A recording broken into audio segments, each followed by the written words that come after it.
Assalamualaikum warahmatullahi wabarakatuh. Alhamdulillah alladzi hadana lihadza wa ma kunna linahtadiya laula an hadana Allah. Wassalatu wassalamu ala Rasulillah wa ala alihi wa sahbihi wa man tabi'a hudahu. A'udzu billahi minasy syaithanir rajim. Bismillahirrahmanirrahim. Laqad kana lakum fi Rasulillahi uswatun hasanah liman kana yarjullaha wal yawmal akhir wa dzakarallaha katsira. Bapak-bapak dan ibu-ibu sekalian yang saya muliakan, kita mengkaji tentang sirah nabawiyah. Pada kesempatan ini kita mengambil ibrah atau pelajaran dari sirah. Kita sudah dimuqaddimai beberapa waktu yang lalu bahwa sirah nabawiyah adalah aplikasi ajaran Islam yang dicontohkan Nabi. Jadi kalau ada ayat atau hadis, maka bagaimana penerapannya itu harus melihat contohnya pada Nabi Muhammad SAW. Umpamanya dalam masalah wudu, dalam masalah sholat, kita melihat bagaimana Rasulullah sholat. Dalam berhaji, tentang wukufnya, tentang rukunnya, tentang kewajiban-kewajibannya dan sunnah-sunnahnya, kita melihat contoh dari Nabi. Karena Nabi memerintahkan kita, khudhu anni manasikakum, ambillah dariku manasik haji kamu sekalian. Nah, kita dalam kehidupan, ya, contoh yang paling utama adalah Rasulullah SAW. Laqad kana lakum fi Rasulillahi uswatun hasanah. Ada dalam pribadi, nah, bukan ucapannya saja, bukan perbuatannya saja, tapi dalam pribadi Rasulullah terdapat suri teladan yang baik. Bagi siapa? Liman kana yarjullah, bagi orang yang mengharapkan rahmat Allah, yang mengharapkan ridha Allah. Nabi Muhammad dijadikan satu-satunya teladan. Artinya kita bisa meneladani contoh-contoh orang tua kita, contoh-contoh yang diberikan oleh kiai kita, tetapi nanti teladan paling utama adalah dari Rasulullah SAW. Maksudnya itu sebagai konsekuensi asyhadu anna Muhammadan Rasulullah. Aku meyakini bahwa sesungguhnya Nabi Muhammad adalah sebagai Rasulullah. Nah, sedikit tentang hijrah. Nah, hijrah jangan diartikan, Bapak Ibu yang saya muliakan, harus berpindah. Yang tadinya enggak baiat menjadi baiat. Itu ada pemahaman tertentu. Hijrah itu dalam Al-Quran, baik yang menggunakan fi'il madhi, baik yang menggunakan fi'il mudhari', baik yang menggunakan masdar, baik yang menggunakan isim fa'il, itu semuanya perpindahan dari yang tidak baik menuju yang baik. Itu asalnya. mengapa terjadi hijrah? Jadi nampaknya hijrah ini sunnah para rasul. Nabi Lut hijrah, qala inni muhajirun ila rabbi, sesungguhnya aku berhijrah kepada Rabbku, kepada Tuhanku. Nabi Ibrahim hijrah dari Palestina menuju Mekah ke Mesir, itu hijrah. Nabi Musa juga hijrah. Sunnah para rasul itu, hijrah itu. Bukan berarti kita wajib hijrah. Ya, nanti wajib hijrahnya di abad modern berbeda dengan di zaman dulu. Kalau Nabi hijrah dari Mekah ke Madinah, Mekah waktu itu sebagai kampung dan negeri kekufuran, pindah ke negeri yang menerima Islam, yaitu ke Madinah.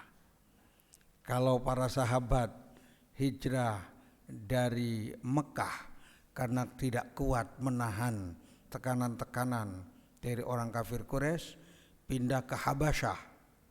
Yang pertama dan kedua itu adalah hijrah untuk menyelamatkan akidah, hijrah untuk menyelamatkan keimanan. Nah, Rasulullah SAW apa yang kita ambil di dalam peristiwa hijrah? Pertama, latar belakangnya dulu. Mengapa hijrah?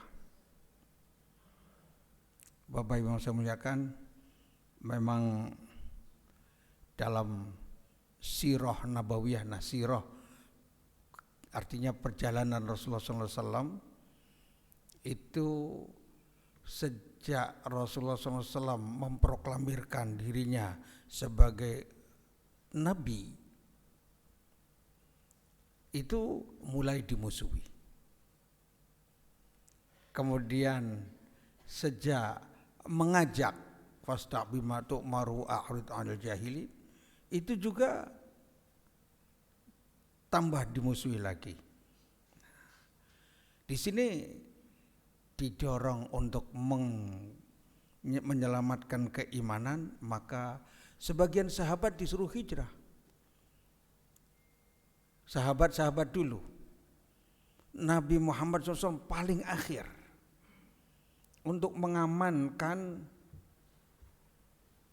bahwa selama masih ada Nabi, tidak ada orang Muslim yang ditindas oleh orang kafir Quraisy. Maka disuruh untuk hijrah duluan. Ada yang sembunyi-sembunyi, ada yang terang-terangan. Ya, tentunya hijrah dengan membawa semua yang dimiliki.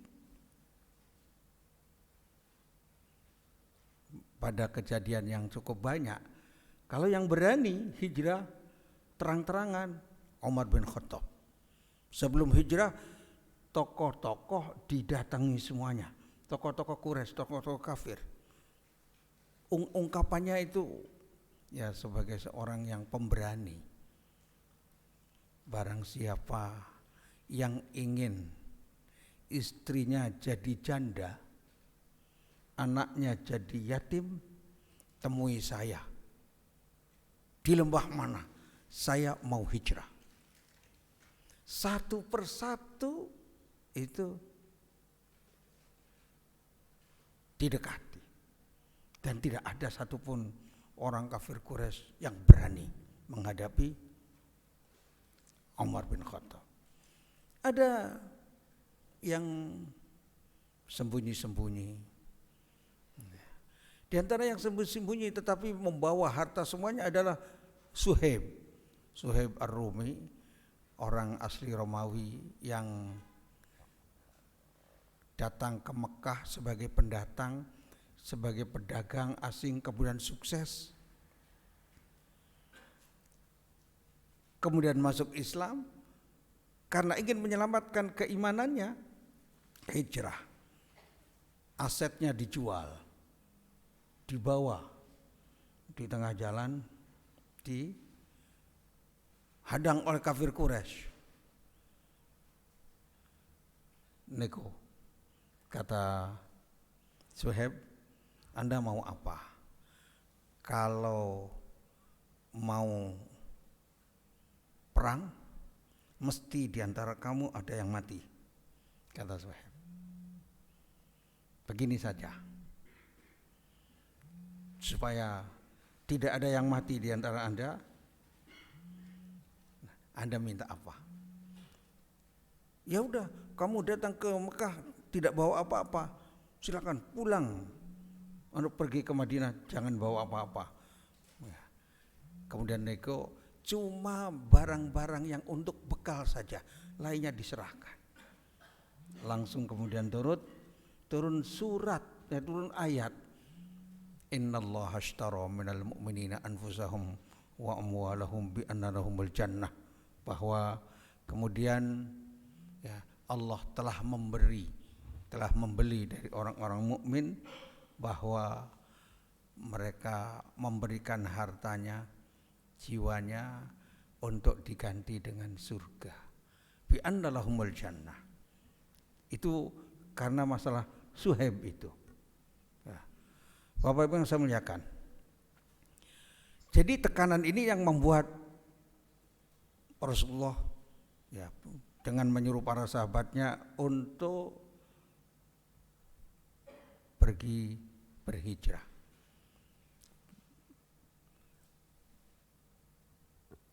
Latar belakang ini yang kemudian membuat strategi Rasulullah SAW untuk berhijrah, tapi di dalam kerangka strategi dakwah.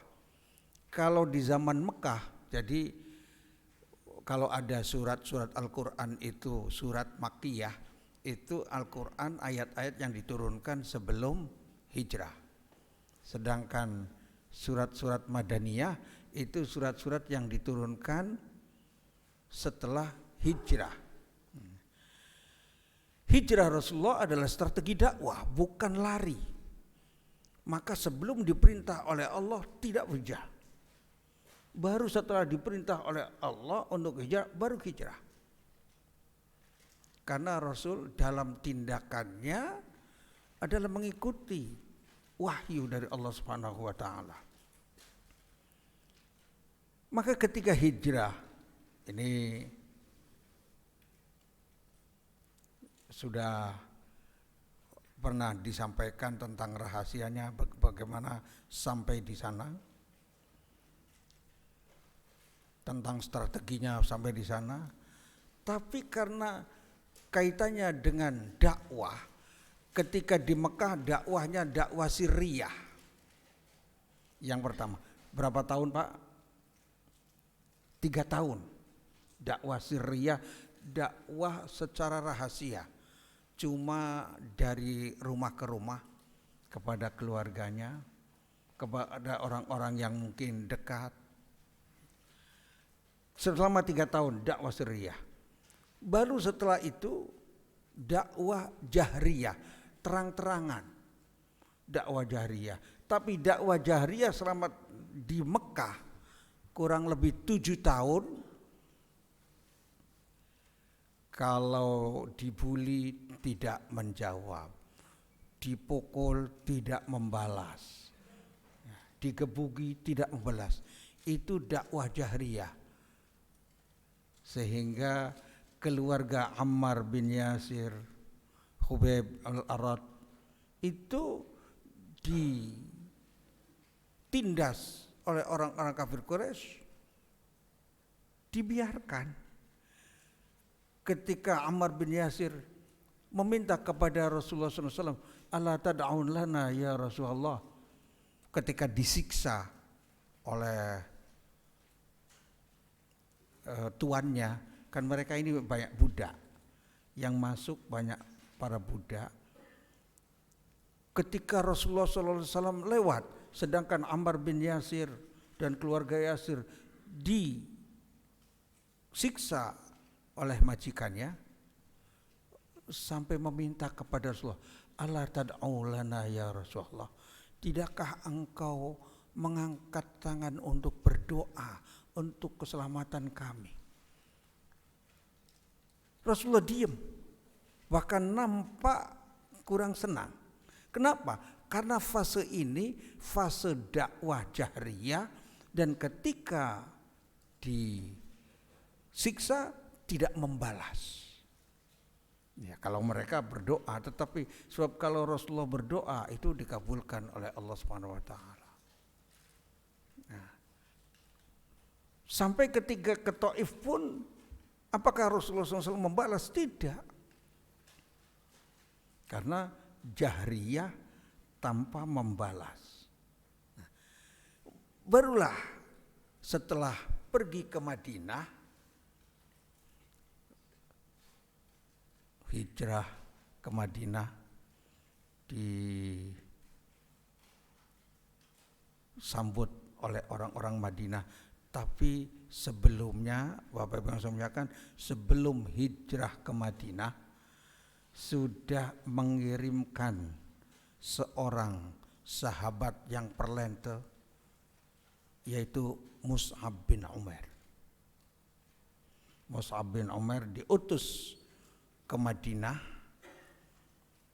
setelah ada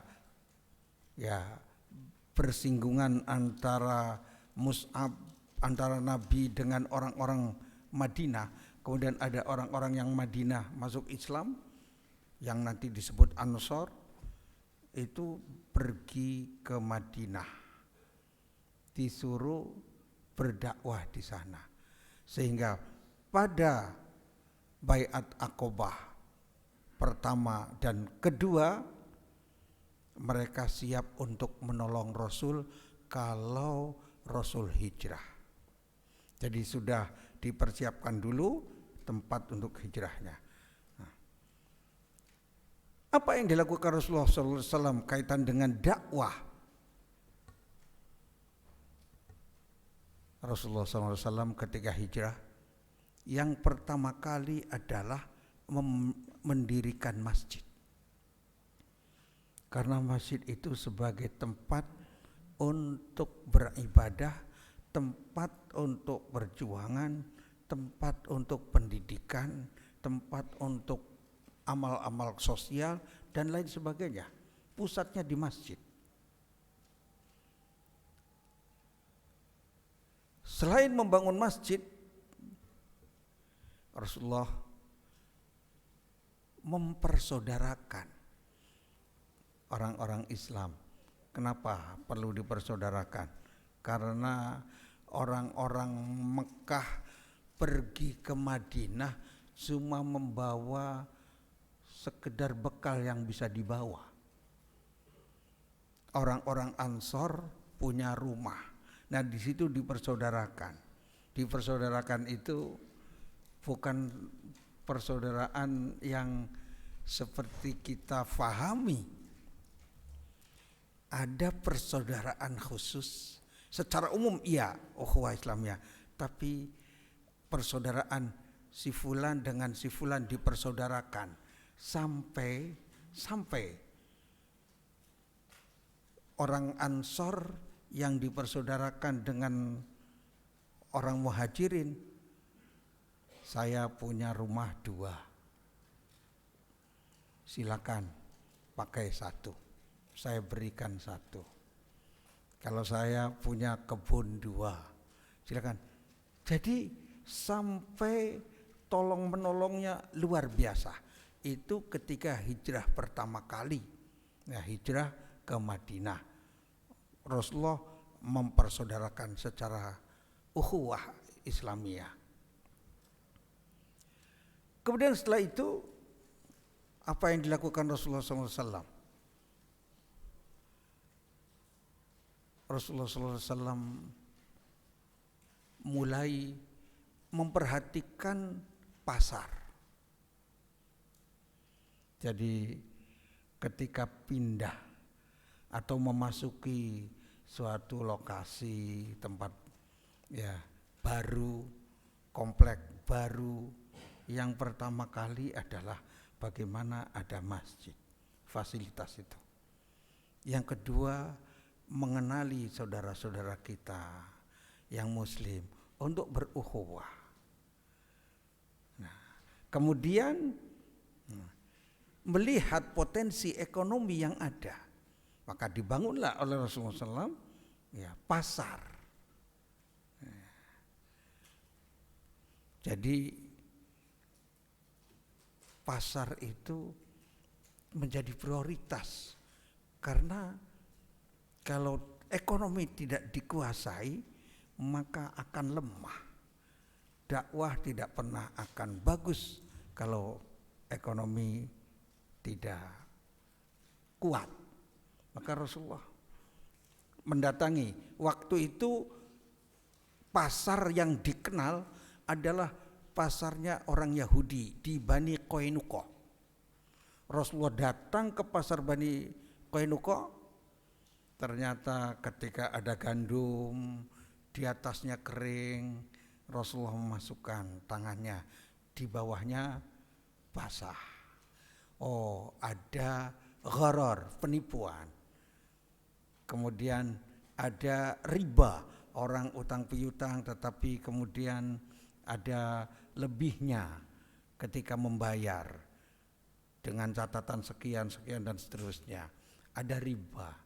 Maka kemudian Rasulullah SAW membawa para sahabat ke suatu tempat yang luas, yang ini dekat Masjid Madinah nantinya.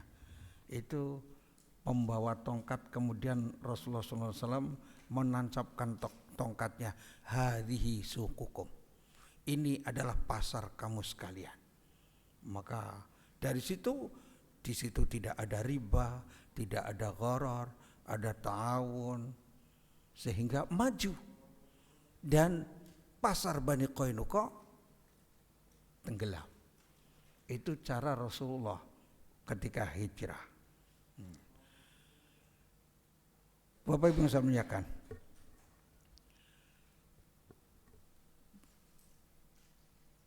tadi yang mendorong Rasulullah SAW hijrah itu karena kesulitan-kesulitan yang dihadapi Nabi, tekanan-tekanan kaum Quraisy, kemudian kondisi masyarakat Madinah sudah siap untuk menerima, dan di sanalah mulai dipancarkannya dakwah Islamiyah yang rahmatan lil alamin. Maksudnya sudah mulai dakwah jahriyah, kalau diserang mempertahankan diri dan membalas. Sudah meningkat. Ketika di Mekah sama sekali, barulah setelah hijrah ke Madinah, kemudian mulai ketika mereka menyerang ke Badar, dilawan sehingga terjadi perang Badar. Ketika mereka menyerang ke Uhud, karena dalam perang Badar nanti lebih detail lah kalau kita semakin mendalami sirah nabawiyah itu, karena orang kafir Quraisy itu banyak kekalahan dalam perang Badar, apalagi dedengkot-dengkot yang hebat-hebat banyak meninggal, Abu Jahal dan Utbah, orang-orang hebatnya banyak meninggal, maka ingin balas dendam. Ketika dalam perang Badar cuma 1.000, maka dalam perang Uhud membawa bala tentara 3.000. Nah, ini mulai dakwahnya bukan sekedar ketika ditindas tidak membalas, sekarang membalas. Dakwah Nabi ketika di Madinah sudah berbeda. Bapak Ibu yang saya muliakan, ketika sudah hijrah di Madinah, nah ini yang disambut meriah. Tentunya ada orang-orang yang tidak suka. Abdullah bin Ubay bin Salul itu tokoh orang Yahudi. Karena banyak orang masuk Islam, pura-pura masuk Islam. sebelum datangnya Nabi Muhammad SAW itu disepakati bahwa Abdullah bin Ubay bin Salul akan menjadi pemimpin mereka di kota Madinah. Setelah kedatangan Rasulullah SAW, ternyata kepemimpinan dipegang oleh Rasulullah SAW. Di sini menyimpan satu dendam, marah, yang kemudian menjadi orang-orang pemimpin munafik Abdullah bin Ubay bin Salul. Bapak Ibu sekalian, Abdullah bin Ubay bin Salul ini mulai bagaimana menggerogoti dari dalam, masuk Islam, tetapi perilakunya memusuhi Islam. Sampai ada sahabat yang datang kepada Rasulullah, ya Rasulullah, ini Ubay bin Salul ini memusuhi engkau ya Rasulullah. Bagaimana? Bolehkah saya penggal saja lehernya? Kata Rasulullah SAW, jangan. Jadi perilaku Rasulullah SAW, kalau orang menampakkan keislamannya, ya sudah keislamannya. Termasuk nanti orang-orang kafir yang tidak memerangi juga dibiarkan. Maka orang Yahudi kalau tidak memerangi Islam dibiarkan hidup.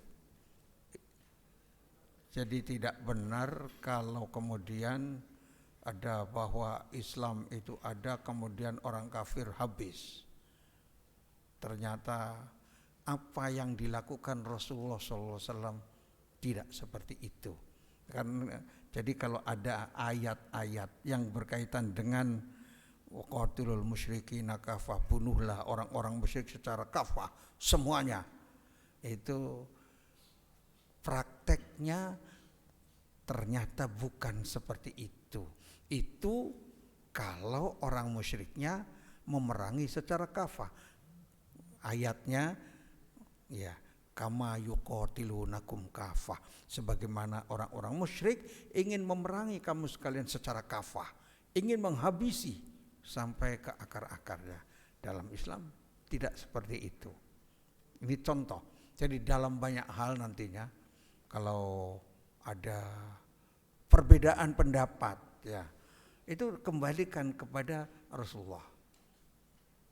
In tanaza'tum fi syai'in faruddu ilallahi war rasul.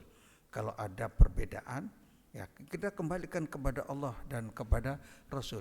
Bagaimana menurut ayat, bagaimana menurut Rasulullah SAW. Kalau ada perbedaan pendapat, zakat profesi enggak ada, karena zaman Rasul enggak ada, hadisnya enggak ada. Nah itu mungkin kita belum luas tentang kajian-kajian hadisnya.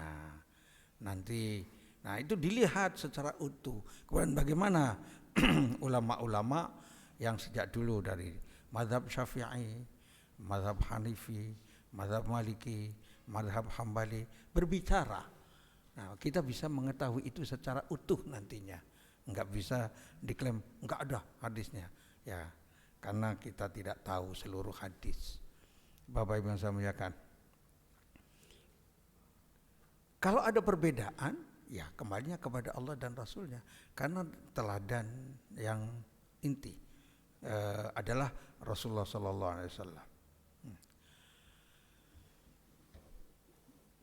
Dalam hijrah inilah sebenarnya diletakkan pondasi-pondasi negara. Ketika di Mekah tidak memiliki kampung halaman, tanah airnya enggak ada. Ketika di Madinah sudah ada. Kemudian aturan hukumnya diletakkan sebagai masyarakat madani, yaitu piagam Madinah. Masyarakatnya ada, pimpinnya ada, maka sudah lengkap Rasulullah SAW sebagai pemimpin ya negeri di Madinah, yang kemudian berdakwah ke sana kemari untuk kepentingan agama Allah Subhanahu wa taala. Jadi lengkap persyaratan sebagai aturan undang-undangnya ada, kemudian orang-orangnya, masyarakatnya ada. Yang terdiri masyarakatnya saat itu ada orang Yahudinya, ya ada orang kafirnya, ada Muslim yang sangat banyak. Nanti kemudian orang-orang Yahudi itu ketika melakukan perjanjian melanggar, akhirnya mereka kalau melanggar itu mereka diusir. Bani Nadir asalnya bertetangga, tapi kemudian melanggar aturan kesepakatannya, diusir dari kota Madinah. Bapak Ibu yang saya muliakan, Madinah setelah hijrahnya Nabi menjadi Madinah Munawwarah. Sebelumnya namanya Yathrib, yang kemudian berubah menjadi Al-Madinah Al-Munawwarah. Apa artinya Al-Madinah Al-Munawwarah? Memang Madinah itu kota gampangnya, tapi juga punya makna dari tamadun, peradaban. Maka masyarakat madani, masyarakat civil society yang berperadaban, ya, ada undang-undangnya, sehingga aturan-aturan yang dari masyarakat madani itu bukan bahasa Jawa ya. Kalau bahasa Jawa ada yang ngomongnya masyarakat medeni, ya bukan madani, ya. Apalagi diselewengkan madoni, naudzubillah min dzalik. Itu masyarakat madani yang berdasarkan kepada Madinah, civil society, menjadi masyarakat yang luar biasa, menjadi percontohan dari aturan-aturannya yang sangat luar biasa. Bapak Ibu yang saya muliakan, itu sekilas tentang hijrah. Sekarang apa yang diinginkan dari hijrah? Hijrah ini dari ketertindasan menuju suatu situasi yang merdeka. Dari situasi kekufuran menuju munawwarah yang disinari, kota yang disinari, Madinah Munawwarah itu. Nah, kemudian menjadi masyarakat yang lengkap dengan aturan, dari orang yang tertindas menjadi orang-orang muslim yang memiliki kekuasaan untuk mengatur negerinya sendiri. Itu Bapak Ibu yang saya muliakan, hijrah. Dan hijrah ini untuk masa kini tentunya akan berbeda, karena ada ungkapan la hijrata ba'dal fathi, tidak boleh ada hijrah setelah Fathu Makkah. Maksudnya hijrah bedol desa dari kampung ya Mekah ke Madinah tidak ada lagi. Termasuk orang-orang Palestina yang dijajah, itu tidak boleh pindah semuanya meninggalkan Palestina, karena la hijrata ba'dal fathi. Ya. Sebagian berpendapat begitu. Maka seandainya naudzubillah bangsa Indonesia terjajah, tetap harus membela negerinya sampai titik darah penghabisan.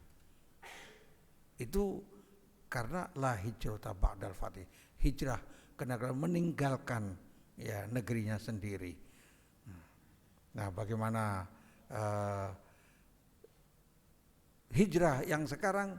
Kata Rasulullah SAW, walakin jihadun waniyah. Hijrah yang sesungguhnya adalah hijrahnya para nabi yang mereka menuju kepada Allah. Inni muhajirun ila rabbi, aku berhijrah kepada Rabb. Hijrahnya hijrah spiritual, hijrah maknawiyah, hijrah ruhiyah. Yang tadinya kurang rajin beribadah menjadi rajin beribadah. Yang tadinya perilakunya kasar menjadi lembut. Itu hijrah maknawiyah. Yang tadinya jarang berjamaah menjadi rajin berjamaah, itu hijrah maknawiyah. Nah, hijrah ini suatu yang terus menerus. Maka yang ada walakin jihadun waniyah, yaitu upaya untuk berjuang melawan nafsu, berjuang melawan setan, berjuang melawan ketidakadilan, dan niat. Nah, yang menyamai hijrah ini kalau menurut Imam Nawawi, yang menyamai pahala hijrah dari Makkah ke Madinah sudah tidak ada lagi. Tapi yang bisa menyamai adalah perjuangan dan niat untuk berhijrah secara ruhiyah kepada Allah Subhanahu wa taala. Itu saja Bapak Ibu yang saya muliakan yang bisa sampaikan, mudah-mudahan bermanfaat. Barangkali kalau ada yang mau dikonfirmasi silakan. Waalaikumsalam warahmatullahi wabarakatuh.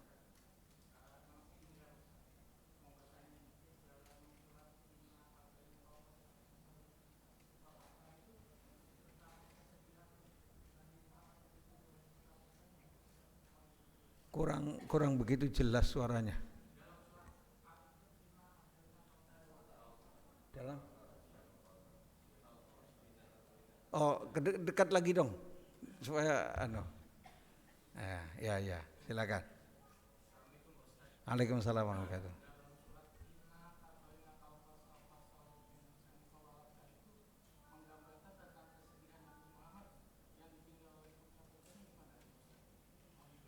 Oh, ini begini. Surat Al-Kautsar itu turunnya, ini sebab turunnya. Ini sebenarnya yang dijelaskan seharusnya kadang-kadang kebanyakan tentang berkurbannya. Tapi inna a'toinakal kautsar. Sebab turunnya ayat ini adalah ketika anak laki-laki Nabi meninggal. Ya, mulai dari Ibrahim itu laki-laki, ya ada Qasim. Nah, ketika meninggal semua laki-lakinya, orang kafir Quraisy bilang turunan Muhammad habis, karena mereka kan dari laki-laki turunan itu. Jadi Bapak Ibu kalau punya anak laki-laki berarti ada turunan. Tapi padahal nanti kalau yang punya perempuan kan ada laki-lakinya lagi untuk jadikan suami begitu. Itu habis katanya. Tapi justru Allah mengatakan inna a'toinakal kautsar. Aku berikan kamu yang banyak. Al-Kautsar bisa tafsirannya Al-Qur'an. Bisa Islam, bisa telaga Kautsar di akhirat. Nah, kemudian inna a'toinakal kautsar fasholli li rabbika wanhar. Karena sudah diberikan nikmat yang banyak, nikmat keislaman, nikmat dibukakannya dakwah dan seterusnya yang sangat banyak, fasholli maka sholatlah, wanhar dan berkurbanlah. Nah, di ujung di ayat yang ketiga itu inna syani'aka huwal abtar. Sesungguhnya orang-orang yang membencimu yaitu kafir Quraisy, merekalah yang terputus turunannya. Jadi kalau turunan Nabi terus ada kan, ya walaupun dari Siti Fatimah, dari yang lain-lain itu artinya walaupun dari perempuan turunnya itu ada. Dan kafir Quraisy yang membenci Nabi, inna syani'aka, sesungguhnya orang yang membencimu huwal abtar, yang terputus. Al abtar itu yang terputus keturunannya, yang tadinya mengatakan bahwa Muhammad terputus turunannya.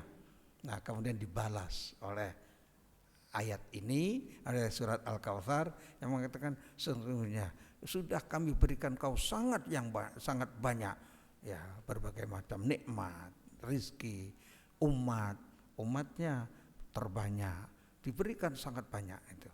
Jadi kaitan dengan itu, ya, wallahu a'lam. Masih ada? Gimana? Iya boleh.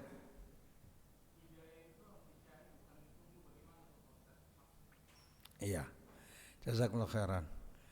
Hidayah itu harus dicari. Sebab kalau tidak dicari ya nggak dapat. Begini, orang yang mencari saja belum tentu dapat. Karena hidayah itu ada taufik, pertolongan Allah. Jadi kita bisa memeluk Islam karena pertolongan Allah. Ditolong oleh Allah. Lahirnya dari keluarga Islam, dekat-dekatnya dengan orang Islam, kemudian menjadi muslim yang baik. Itu pertolongan Allah. Semuanya pertolongan Allah.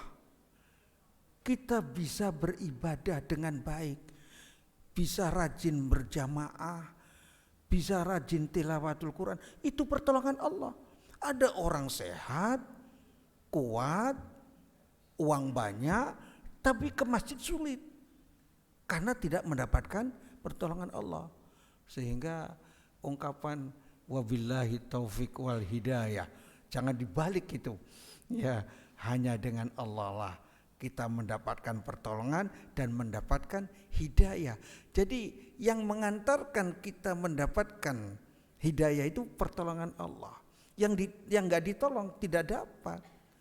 Coba, semuanya diminta, dua-duanya orang hebat. Jadi ketika Islam masih di Mekah dalam kondisi lemah, itu Nabi berdoa, ya Allah, Allahumma a'izzal Islam bi ahadil umarain. Ya Allah, kuatkanlah Islam ini dengan salah satu dari dua nama Umar. Minta. Ada saat itu di Madinah ada dua Umar. Ada Umar bin Khattab, ada Umar bin Hisham. Tapi Rasul mintanya, ya Allah kuatkanlah Islam dengan salah satu dari dua Umar. Tidak minta dua-dua Umarnya, bukan. Semua salah satu. Ketika Umar bin Khattab cepat masuk Islam, Umar bin Hisham itu siapa? Abu Jahal. Tidak masuk Islam, bahkan mati dalam mempertahankan kekufuran. Nah, di situ dicari enggak? Upaya untuk mencarinya ada. Coba ketika Islamnya Umar sudah mungkin nanti dalam Sirah Nabawiyah itu ada. Nah, Islamnya Umar itu kan ketika ada orang memberitahu, Umar, adikmu itu sudah masuk Islam.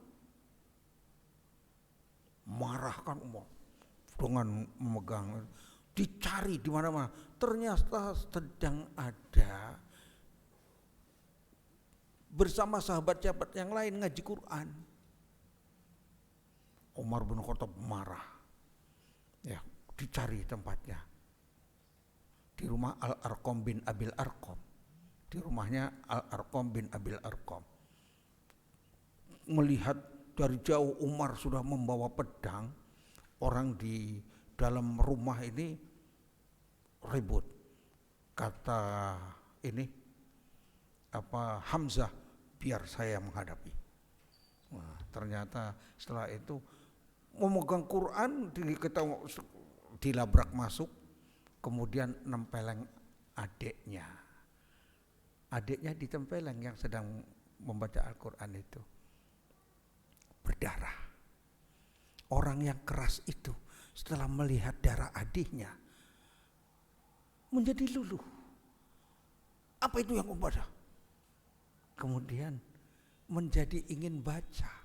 Enggak bisa kecuali masuk Islam. Mandi dulu dan kemudian dari situ masuk Islamnya. Ada usaha. Sedangkan yang enggak ada usaha, sebenarnya pengen ada usaha tapi enggak dapat. Abu Jahal tuh setiap malam kalau Nabi sedang tahajud itu datang ke rumah Nabi ingin mendengarkan firman-firman Allah. Ternyata ya kan faham orang Arab walaupun enggak masuk Islam, tetapi enggak masuk karena tidak ditolong oleh Allah. Jadi harus ada usaha memang mempelajari kita bagaimana akan menjadi mukmin yang baik. yang rajin beribadah, yang rajin zikir, yang rajin selawat, yang rajin menolong orang, kecuali ada usaha kita. Itu taufiknya dari Allah, pertolongannya dari Allah. Tapi yang sudah mendapat pertolongan ini kita langsung kita realisasikan dalam kehidupan. Itu. Maka sering meminta kepada Allah, Allahumma a'inni, ya Allah tolonglah aku, ala zikrika, untuk selalu ingat engkau, zikir, ya. Wa syukrika, senantiasa berterima kasih, bersyukur kepadamu. Wa husni ibadatik, dan tolonglah aku untuk meningkatkan kualitas ibadah.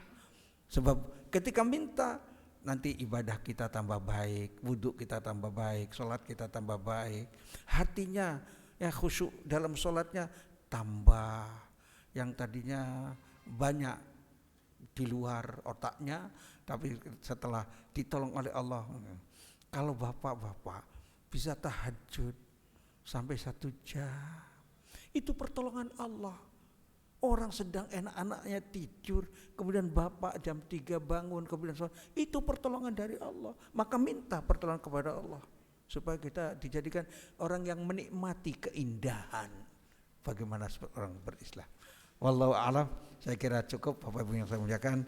Sampai di sini, kurang lebihnya mohon maaf. Wabillahi taufiq wal hidayah. Wassalamualaikum warahmatullahi wabarakatuh.